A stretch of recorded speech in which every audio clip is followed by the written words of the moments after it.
Friends, if you hated your spouse, what would you do? Would you leave? Or would you stay and fix it? This is a story of how a mother, a wife, destroyed her family and her kids. You see, in 1986, Socorro Caro married Xavier Caro in California. They had 4 children. You had Xavier Jr., known as Joey, Michael, Christopher, and an unnamed infant.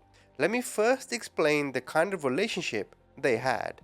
In August 1988, during an argument, Caro punched Xavier in the face and fractured her knuckle. In 1996, Caro gave Xavier a black eye by striking him, possibly with her hand or possibly by throwing a jewelry box. In the late 1990s, Caro threw a necklace box at Xavier and hit him in the eye, causing a retinal tear that required laser eye surgery. Caro threw a battery at Xavier during an argument in the late 1990s that tore a hole in the screen door. And I know what you're thinking, this crazy bitch. During an argument in 1999, Caro threw a 3-pound box of hot rollers at Xavier, which missed and broke the bathroom mirror. At another time, again in the 1990s, Caro threw pizza dishes and silverware on the floor during an argument before approaching Xavier with a butter knife. Xavier stated that he did not strike Caro during these incidents. In terms of their wider life, Socorro's parents lived in the couple's nearby second home, and Caro's mother, Juanita, would often stay over to help with the children. Early on in their relationship, Caro began working as Xavier's office manager. In August of 1999, Xavier fired Caro because, according to Xavier, she had been providing more money than expected to her parents while allowing the medical office's rent to go unpaid. Xavier had also been having an affair with someone who worked in his office. And regarding the affair, of course it's wrong, but can you blame him? After the way Caro was treating him, can you blame Xavier? And then imagine the same lady who treats you like that at home goes into work with you. Xavier and Caro had discussed divorce at various points in their relationship, and after firing Caro, Xavier consulted a divorce lawyer. He testified he did not actually want a divorce. He thought their marriage had improved after Caro and he agreed in August 1999 to go to counseling, and Caro agreed to take Prozac. On November the 22nd, 1999, Xavier returned from work between 6 and 6:30 p.m.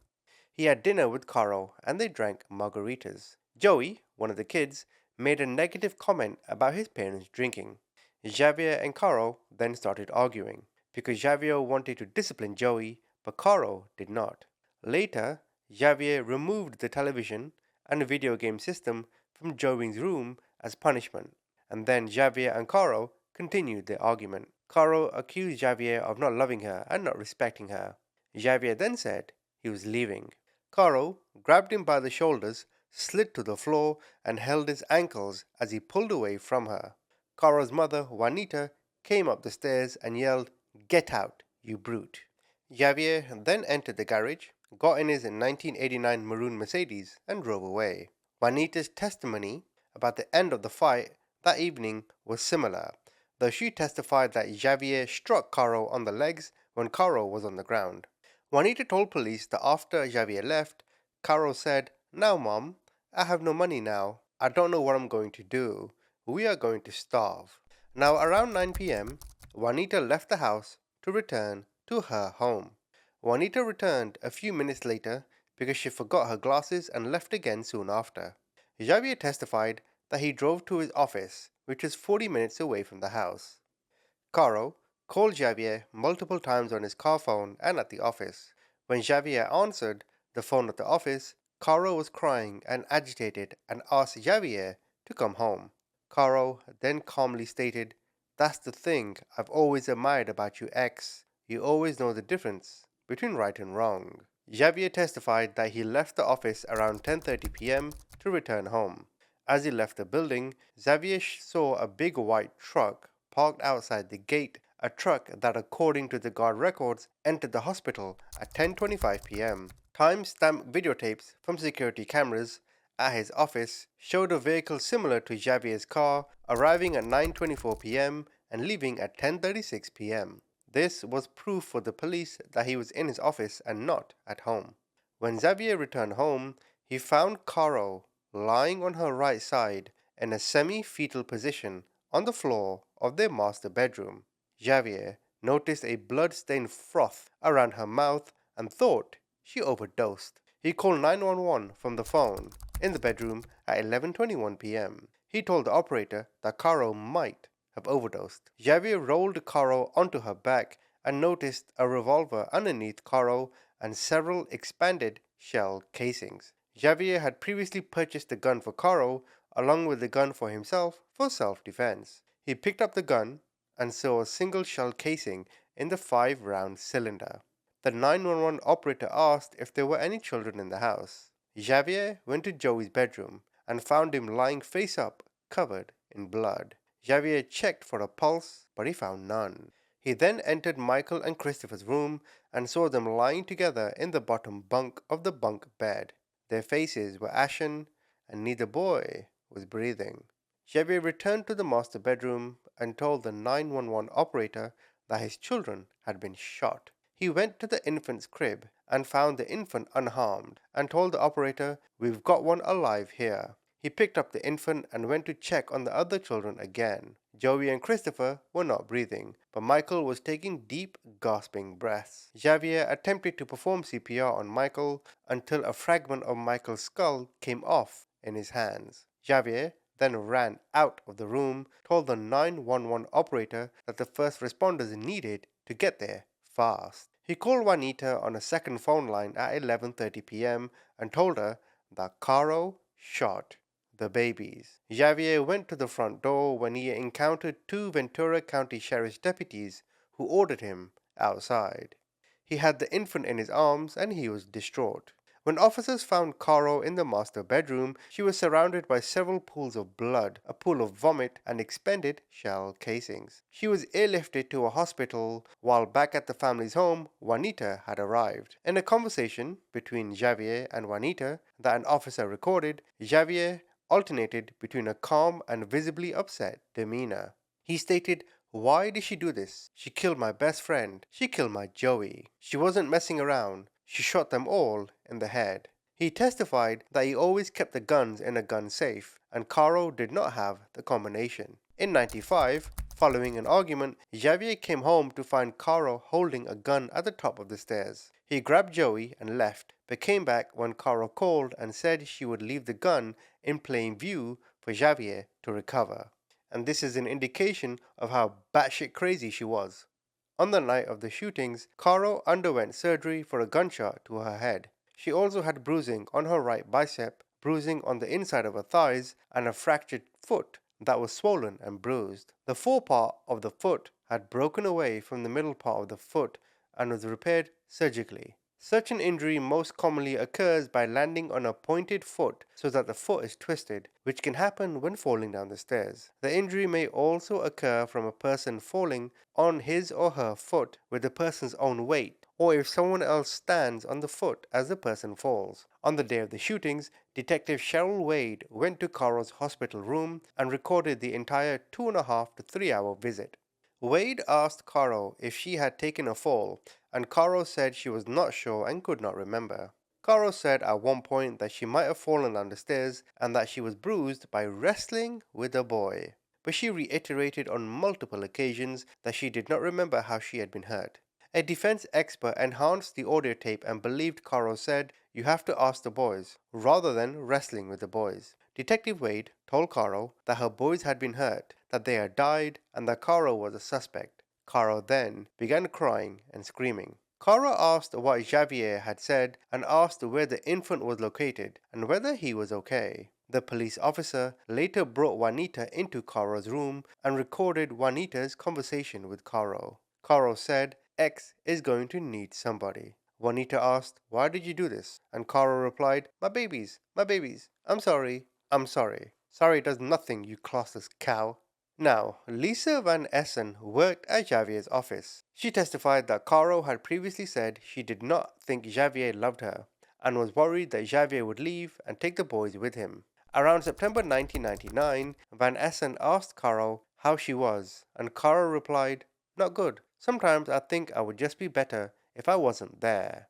When Van Essen reminded Caro of her four boys, she replied, "Well, what do they matter?" Investigators found a gun safe in Caro and Javier's master bedroom. The safe showed pry marks that could not be dated. The door to the gun safe could be opened without entering a combination. There were no testable fingerprints on the gun, but the gun was also stained, so it was unlikely the gun had been wiped down. Caro and Javier both had gunshot residue on their right hands, but only swabs of Caro's hands showed blood. At some point in the night, Javier rinsed his hands without using soap. In the master bedroom, investigators found bullet fragments or evidence of bullet fragments on the floor, on the bed, in the wall above the bed, and in the ceiling. A forensic scientist said that the wall and ceiling damage was consistent with the gun being held to the side of Caro's head and fired in an upward direction. The doctor who performed surgery on Caro on the night of the shootings confirmed that the bullet had traveled upward on the side of her head. Investigators found two bloody handprints on the door jamb between Joey's bedroom and the bathroom that matched Caro's hand, and blood above one of the handprints matched Joey's blood. Stains on the pajama shorts and the t-shirt Caro was wearing tested positive for blood. DNA testing matched some of the stains to Joey, some to Christopher, and some to Caro. According to a forensic scientist, projected blood caused some of the stains on Caro's shorts. He said that one of the stains on Caro's shorts contained Christopher's brain matter, and a piece of Joey's scalp may have caused one of the other stains. Two blood stains in the master bedroom contained Joey's blood. One of those stains had potential contributions from Christopher. Now, material under Caro's fingernails tested positive for blood and contained DNA from Caro, Joey, and Christopher. Various blood stains were found on Javier's sweatpants, shirt, and jacket. Blood stain on Javier's sweatpants, the infant's socks, the carpet, and the star railing matched Michael's DNA. Most were transfer stains, but drops of blood caused stains on Javier's sandals and on the knee of his sweatpants. Based on the blood spatter patterns, Rod Englert, a crime scene reconstructionist, said that Joey was face down in the bed when shot. He testified that Michael was face up when shot. Christopher, who was sleeping next to Michael, sat up and was shot twice, as the first shot failed to take his life immediately. The jury saw an animation depicting Englert's opinion on how the shootings of Michael and Christopher occurred.